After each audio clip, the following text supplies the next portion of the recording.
I'm going way down, 2800. Metal halide pendant light over it. And then suddenly, like that, suddenly you're like a sponge.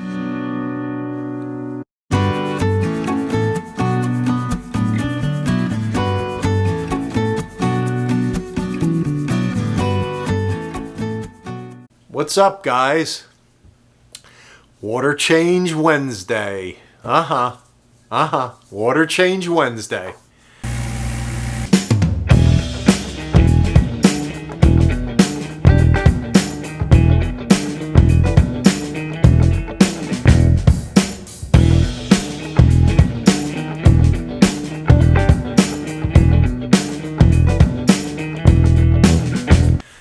So we got a couple good questions today, a couple easy ones. There's a lot of beginners out there. I'm realizing I have quite a few beginners and I'm happy for that. I really enjoy helping the beginners out. I remember how I was when I first started. You know, you're like a sponge. You want to know everything. Alex asked me, have you ever gotten into bigger reef systems? Up along here is Tom's reefography. I go way back. My first tank was for my son, like a lot of us start out. It was a saltwater fish only tank. And then my first reef tank was a 10-gallon.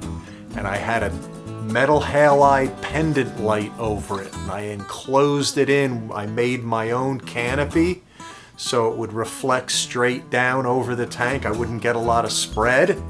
That was a 10-gallon nano reef. They weren't even called nano reefs back then. That was 1993 or 4. Then I went to a 20-gallon system. Then I went to a 55-gallon reef. And from the 55, I went to a 250-gallon in-wall. I built it in the living room. I built an entire fish room. It was a two-sided viewing tank, 250 gallons with a small fish room behind it. I really enjoy the nano reefs, guys. I like the fact that I can do water change with 2 gallons of water on the 5-gallon tall. I'm sure we've all felt this. Alex, you asked the question about have I ever had any larger tanks. There is always that itch to kind of go bigger. Reef tanks are so beautiful that when you start them, you think the larger they are, the more beauty you can kind of soak in. But what I'm finding is if you get a nano reef and you put it behind a cabinet, you enclose it, you make the reef really focused with a nice cabinet, kind of something around it. It's nice that way. The larger tanks are really a lot of work. I was in there all the time. What happens with the larger tanks is things can be going great. You know, the larger tank, you're saying, yeah, I don't have to change water that much because I have such a large volume of water and they're much more forgiving than smaller tanks. And then suddenly, like that, suddenly you have a bloom of hair algae starts to crop up, and getting it back to the way it was in a larger tank is a lot harder than a smaller tank. So those are just a couple reasons why I like the nano right now. I probably will not go back to a larger tank at my stage of the game. Maybe 40 gallons. That's my reefography. So yeah, I've been doing this a long time. Barry asked the question, how long should you keep your lights on? We call it PHOTOPERIod, and PHOTOPERIod isn't a real tricky thing, but you can kind of goof up your tank if you go too fast.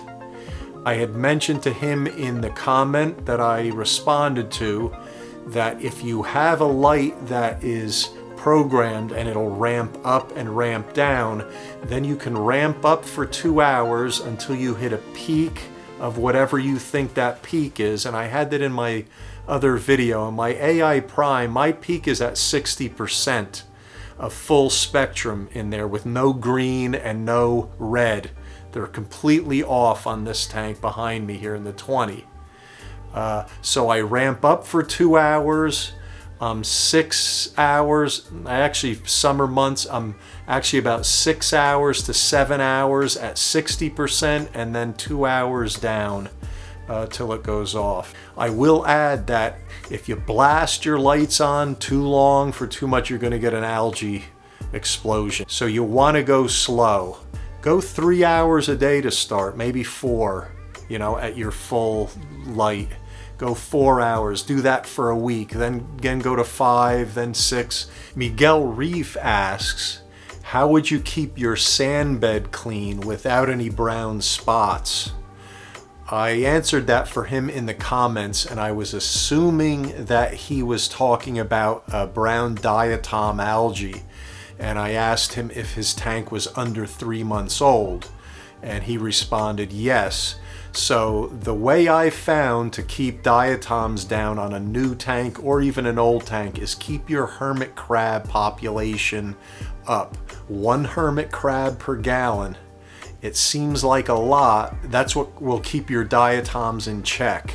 Astries are good. They're better for the glass and some of the rocks. The hermits will go right down to the grains of sand and they will eat the diatoms right off the sand. You can try to vacuum siphon during your water change, but during the diatom period, they usually just come back. Johan asks, how long do I keep my skimmer on? I believe that's what he was asking. I keep my skimmer on all the time, except when I water change. Obviously, you have to turn it off to clean it. You know I'm a big fan of skimming, even down to my 5 gallon, which I do 50% water changes on. I only turn it off when I do my water change. And when I feed my coral amino, I'll turn it off then for about 15 minutes. I think 4 questions per water change Wednesday is good, guys. What do you think? Leave the comments below. I'd like to say thanks to the new subscribers. I really appreciate that. Let's keep it going. I'll try to keep the videos going. And yeah. So, alright guys, that's it for this week. Water Change Wednesday, number 2. Like I said before, I'll answer the questions in the comments and then I'll bring them back up for Water Change Wednesday.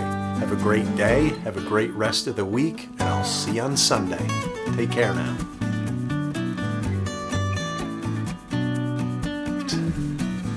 Welcome back. Come on, man.